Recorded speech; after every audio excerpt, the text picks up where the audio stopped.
Hi, I'm Marty Beckett with Keller Williams Realty, and I have Wendy Petersen Biorn here with me.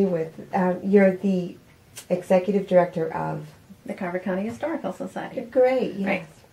And we're going to talk today about the Rock Isle Farm, and otherwise known as the Andrew Petersen Farm, and there's a lot of changes to the North Barn, right? That is correct.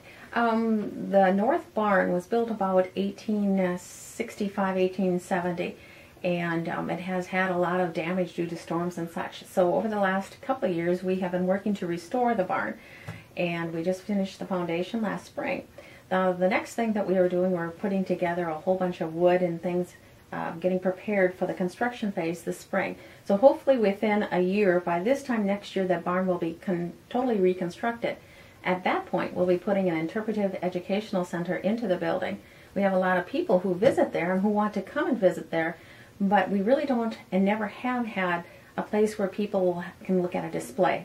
And the owner of the farm has been absolutely wonderful in working with us and wanting us to do this. And so with his help and his understanding and his willingness and wanting to do so, we will have a fully functional education interpretive center probably in 2 years.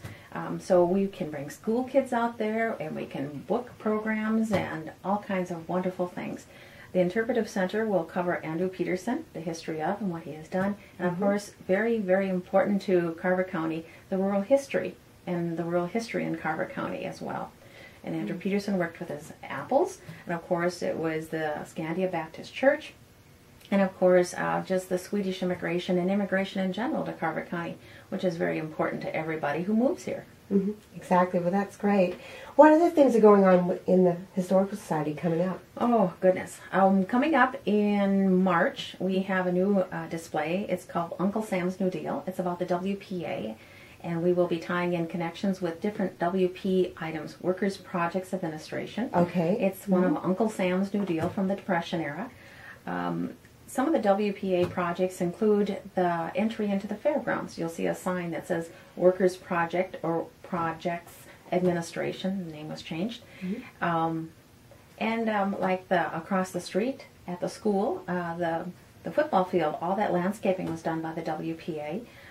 The bridge in Watertown was done by the WPA. Oh, really? So they're all over the place, and we just don't see them very much. So we're going to be bringing some attention to that. Currently, at the Historical Society on the upper level, we have Joining and Remembering, which is all about the traditions of death and dying in Carver County. We take a look at what is a basket case, for example. We hear of the term, somebody is called a basket case, but in this particular case, it's about the size of a coffin. It's a black basket that the undertaker would go into a hospital or into a home and take out the deceased to take them to the funeral home. So we have all these different things that talks about the traditions of what was the tradition of wearing black. Men wore a white banner on their arm. So we talk about all these different traditions in Carver County. That'll be going on to the beginning of March. Well, that just sounds great. Well, thank you so much, Wendy. You're welcome.